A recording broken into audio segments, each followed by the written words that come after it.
Vamos lá.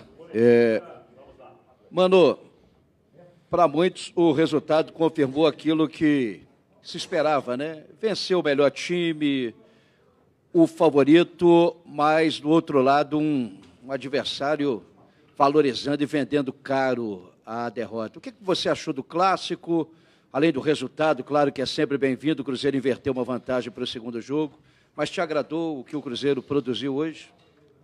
Bom, primeiro, contente com a vitória, acho que demos um primeiro passo em direção à conquista do título.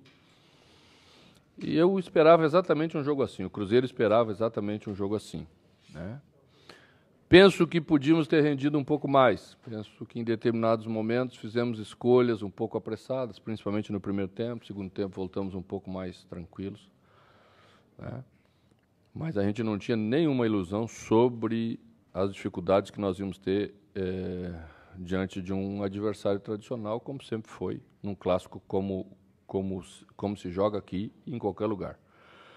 Então, nos deixa contente. Acho que nós podemos trabalhar uma semana já com base bem nessa realidade objetiva, com as escolhas do adversário, com postura do adversário, com jeito de saber encontrar soluções que precisamos encontrar para confirmar essa condição que hoje demos o primeiro passo.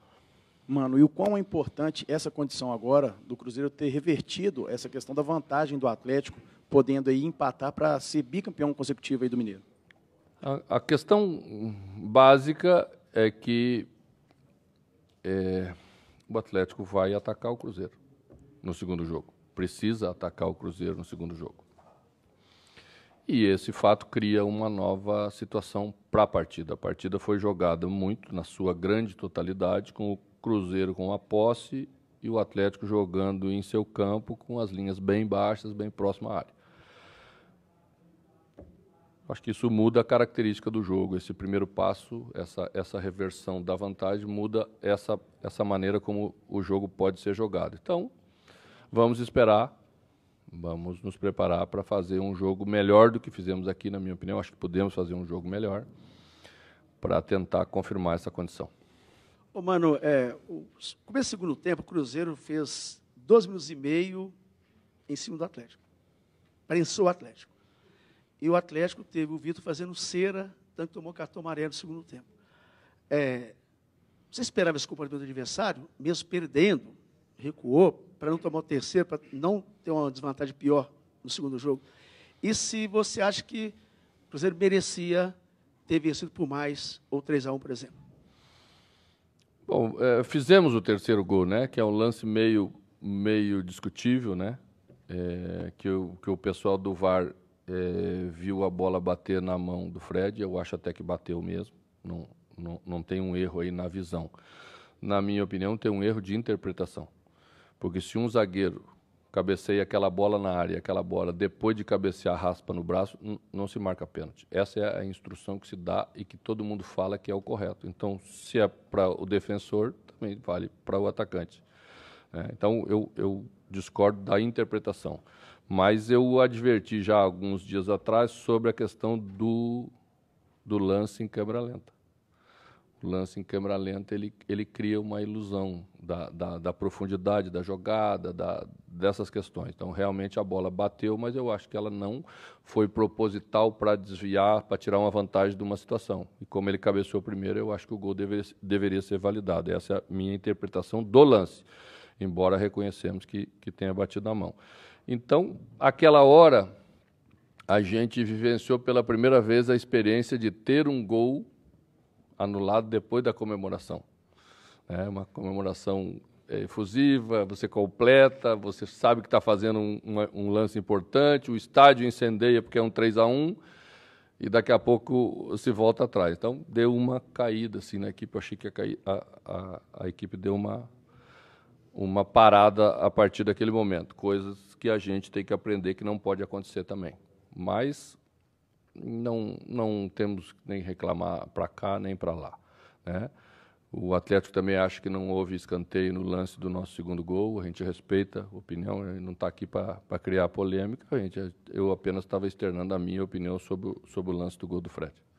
Ô, mano, você abriu aí, elogiando, né, a vitória, a inversão do resultado, e falou que poderia ter uma atuação melhor. Onde que você acha que o Cruzeiro poderia ter melhorado neste duelo aqui, este clássico, para fazer um jogo melhor na sua avaliação? Isso nós vamos guardar o segredo aí para tentar fazer sábado melhor, porque aí é os comentaristas aí que tem que fazer análise para dizer onde é que acha que o Cruzeiro pode fazer melhor. Nós vamos fazer a nossa internamente, dentro de onde a gente faz.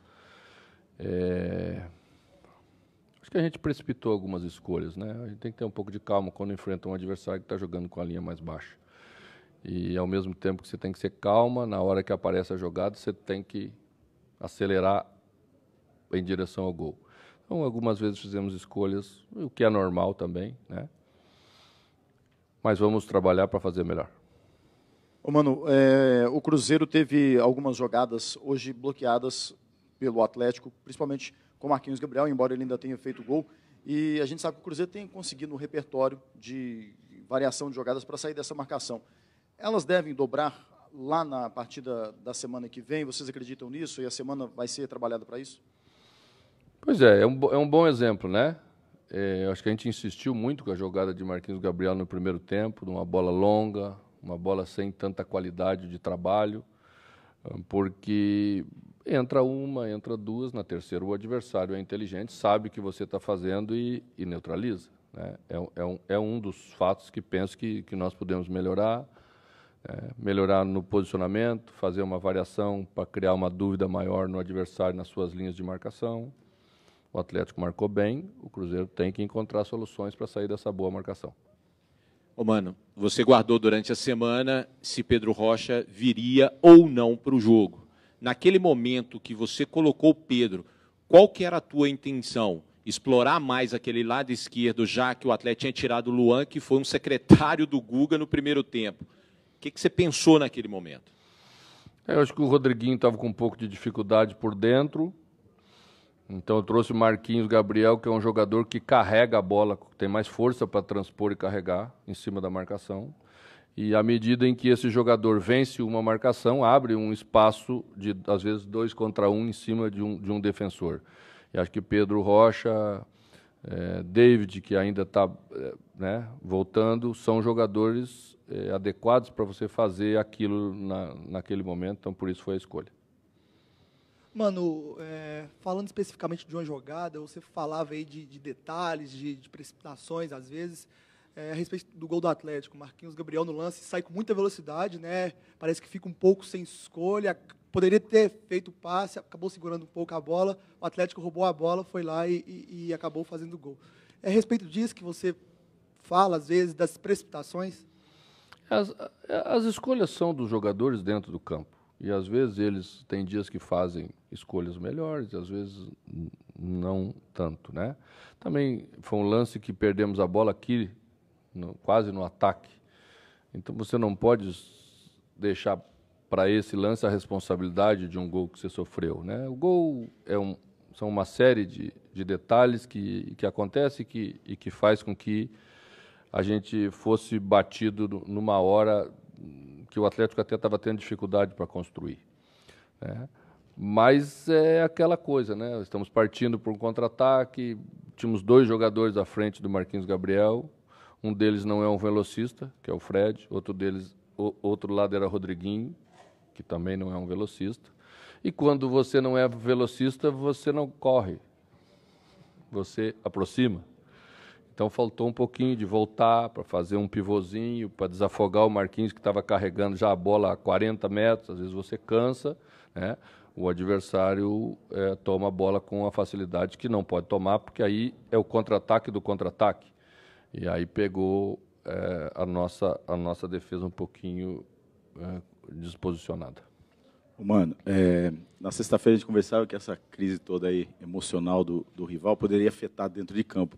E a gente viu o Atlético muito pilhado, né? Principalmente no começo do jogo, primeiro tempo. O que você acha que seu time entrou nessa pilha? Como é que foi emocionalmente o seu time? Passou um pouco da conta? Como é que você faz a avaliação sobre isso? O clássico, ele é jogado muito no emocional.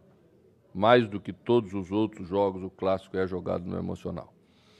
E quando o teu adversário está pilhado e começa a reclamar de tudo, e começa a se jogar no chão para né, cavar faltas ou agravar, às vezes, um lance de falta, você começa a ter que responder na mesma altura, porque senão o jogo começa a pender para um lado só, as decisões do árbitro começam a pender para um lado só e o jogo pode desemparelhar sim. Né?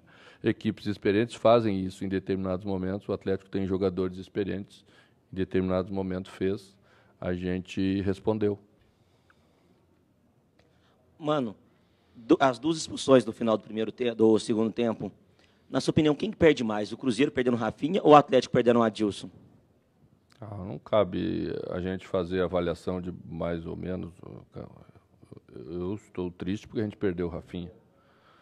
Cabe a mim analisar os jogadores do Cruzeiro. Não cabe aqui fazer julgamento e avaliação sobre jogadores do Atlético Mineiro. Seria um desrespeito de minha parte.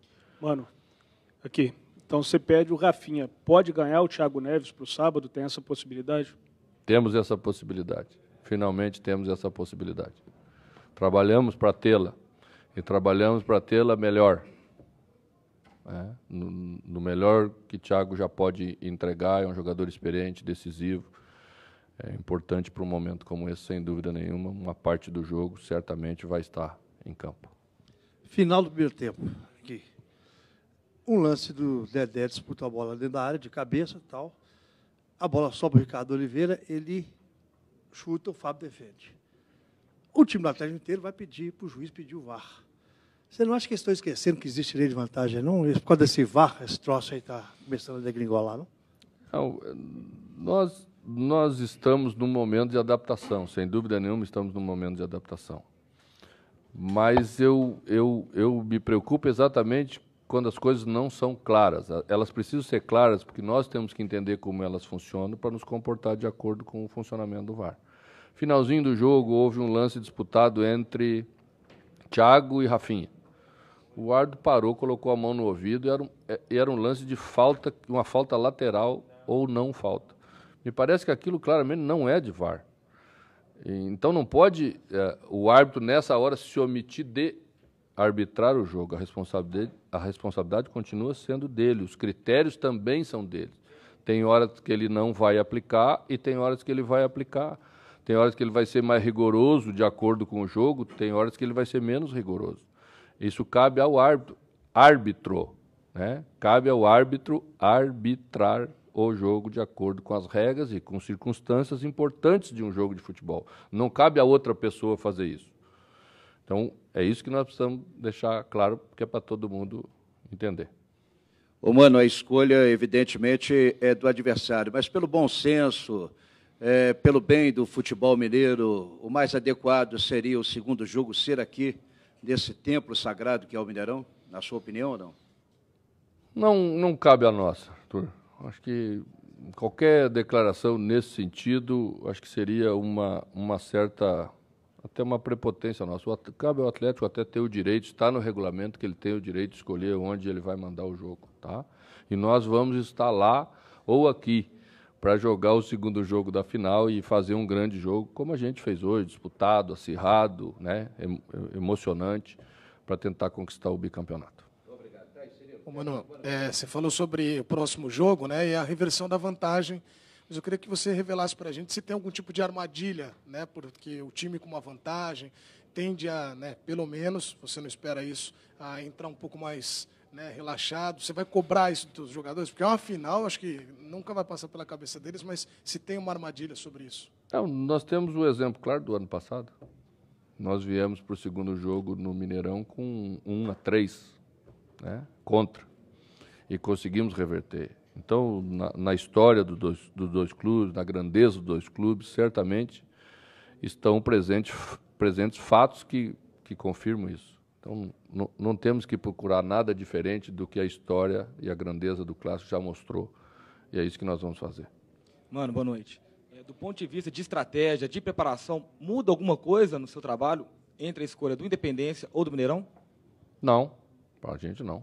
Acho que o jogo vai ter características fortes igual lá ou aqui. Vamos esperar a definição, me parece que amanhã a data limite. Então, quando sair a data, vamos nos preparar para jogar aonde a gente tiver que jogar. Boa noite.